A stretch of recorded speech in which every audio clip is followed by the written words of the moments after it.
Hola chicos, ¿cómo están? Vamos a desarrollar el tema de emergencia prehospitalaria que corresponde al tema número 1. Para eso vamos a conocer qué es el politraumatismo.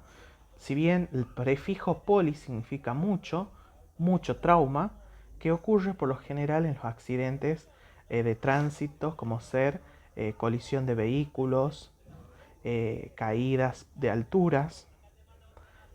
El traumatismo, la definición hace referencia a que el paciente politraumatizado es aquel que presenta lesiones a consecuencia de traumatismos que afectan a dos o más órganos. Puede ser sistema digestivo, sistema urinario, sistema nervioso o diferentes tipos de aparatos. Es la primera causa de muerte en el mundo debido a las características que reúnen, y el desencadenante de que una persona llegue a la muerte de este politraumatismo que compromete a dos órganos o sistemas es la hipovolemia, el shock hipovolémico. Tenemos que inicia con un sangrado en la cual este sangrado no se detiene a tiempo, puede existir una hemorragia externa o interna y ocasionar lo que es una acidosis o hipotermia. El shock ocasiona el aumento de la frecuencia cardíaca con disminución de la presión arterial. Y la hipotermia, la palidez, la sudoración, causando una alteración en la coagulación. La persona no tiene mecanismos de coagulación porque ya se encuentran alterados, y no va a producir la hemostasia de ese vaso, entonces va a haber una fuga de sangre. Si no se trata a tiempo, puede ser una falla multiorgánica y ocasionar lo que es la muerte. Por eso es muy importante en esta atención las horas de oro, que se llama, que mientras menor tiempo eh, sea la espera del paciente y la atención sea inmediata, las posibilidades de vida de esta persona con politraumatismo va a aumentar. Epidemiológicamente tenemos que saber que el politraumatismo es muy frecuente en el accidente de tránsito, un 75%, más de la tercera cuarta parte. Con las caídas de alturas un 20%, accidentes en el trabajo un 4%, al igual que las lesiones deportivas un menor 1%, debido a que en los accidentes de trabajo por las aseguradoras de riesgo de trabajo capacita a su personal para disminuir el riesgo. Por ejemplo, en las personas que son constructores, ¿qué es lo que realizan? Le dan todo el material necesario para disminuir un riesgo laboral. Lesiones deportivas también, haciendo lo que es ejercicios de calentamiento para evitar desgarro, lesiones, como ser una luxación o un esguince. Estos datos son referidos de la Organización Mundial de la Salud. La edad más frecuente son entre los 30 y 40 años de edad. Esto hace referencia al Ministerio de Salud porque es una edad, un grupo etario en el cual puede tener hábitos tóxicos que conduzcan a un accidente de tránsito, que es lo más frecuente. Una persona alcoholizada o drogada con alteraciones de la conciencia o puede ocasionar esto un politraumatismo. ¿Qué es lo que se hace? Una valoración inmediata que debe conocerse el ABCDE. A, vía aérea permeable, que vamos a ver que no se encuentra obstruida la vía. Ventilación y oxigenación, vamos a hacer lo que es el MES. Control de la circulación para detener el sangrado a través de la presión. Y valorar el déficit neurológico a través de la escala de Glasgow. Y la E es la valoración inmediata. Vamos a realizar la vía aérea, ¿sí?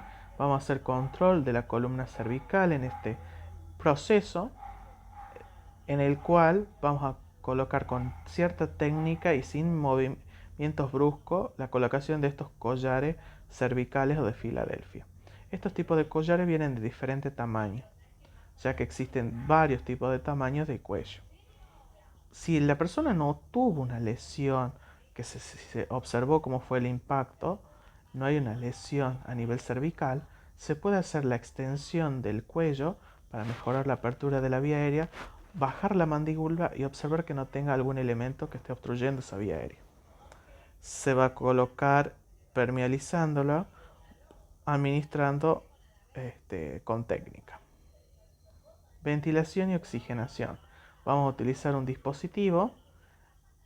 Pueden existir varios tipos de oxígeno, varios tipos de elementos, como ser oxígeno, ambú, una cánula orofaringia, que viene de diferentes tipos de tamaño, que va a permitir que tenga buena entrada de oxígeno esa persona. Aquí hacemos el MES, miro, observo y escucho, ¿sí? Miro que tenga movimiento respiratorio de inspiración y expiración. Escucho, ¿sí?, el ruido de la expiración y siento, colocando la mano, los movimientos. Control de hemorragia y circulación. Existen varios tipos de sangrado, de hemorragia, ya sea de lo que puede ser de origen arterial, venoso y capilar. El más comprometido es de origen arterial porque la presión que tiene la sangre arterial es mucho mayor y la persona puede morir en pocos minutos.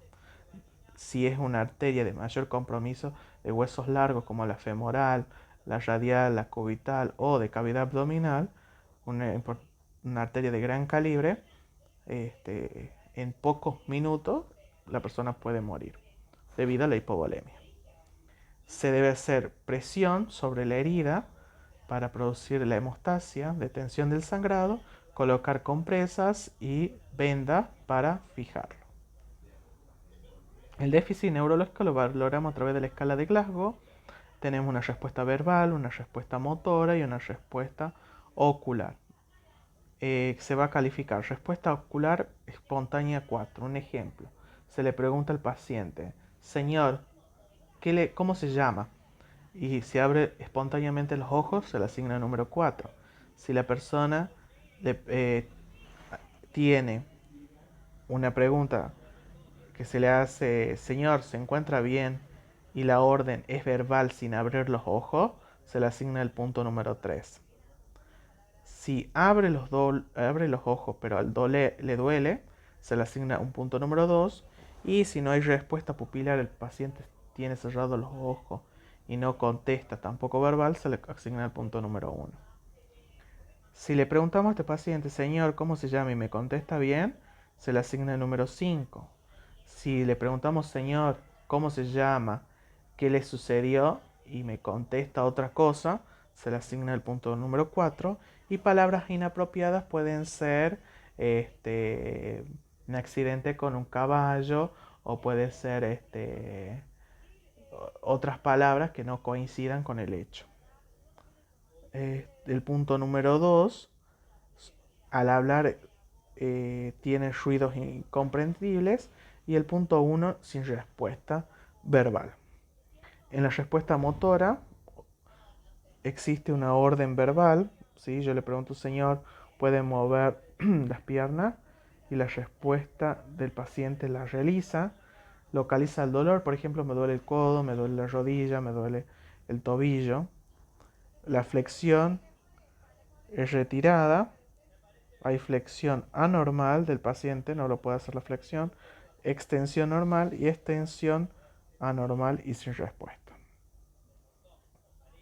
La exposición se hace cefalocaudo de la cabeza a los pies a medida que se va haciendo el ABCD, porque podemos descartar que haya tenido alguna lesión o ver el origen de dónde proviene una fuga de sangre. El traslado se lo hace a través de lo que son el 107, en el cual tiene dos ambulancias, ECO y Delta. Tiene lo que son los aviones sanitarios, helicópteros y las motos, que están bien delimitadas. Por lo general, las ambulancias ECO y Delta, las ECO van acompañadas de profesionales para la atención inmediata de un paciente en una situación de mayor complejidad.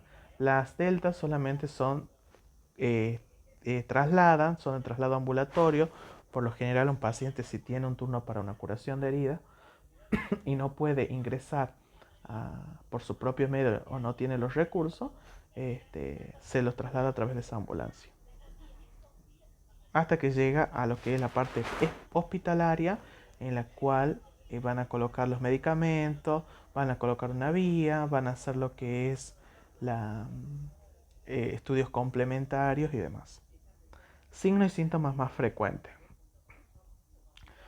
Hemorragias. ¿sí? Es la fuga de sangre, ya sea de origen interno o externo, y puede ser de tipo arterial, venoso y capilar. Los síntomas de una hemorragia: aumento de la frecuencia cardíaca, pérdida de lo que es de la presión arterial, disminución de la temperatura, saturación que puede encontrar normal o baja, piel fría, pálida, sudorosa. Tratamiento: se coloca una vía periférica con solución salina eh, a demanda, en el cual se puede administrar otro tipo de medicamentos para regular lo que es la presión arterial. Si es este tipo de hemorragia, los cuidados básicos que se pueden hacer es compresión en el sitio de sangrado, para producir la hemostasia del mismo. Y después tenemos lo que es la disnea, la dificultad para respirar. Por lo general las causas son de un infarto agudo de miocardio debido al dolor precordial que tiene el paciente, o problemas respiratorios como un EPOC, en el cual ¿cómo se diagnostica? Colocando un saturómetro, se mide el nivel de oxígeno, tiene síntomas como palidez, coloración azulada, sensación de falta de aire, taquipnea,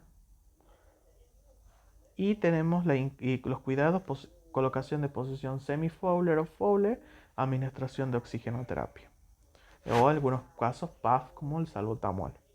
La inconsciencia, ¿sí?, es la pérdida de conocimiento de una persona.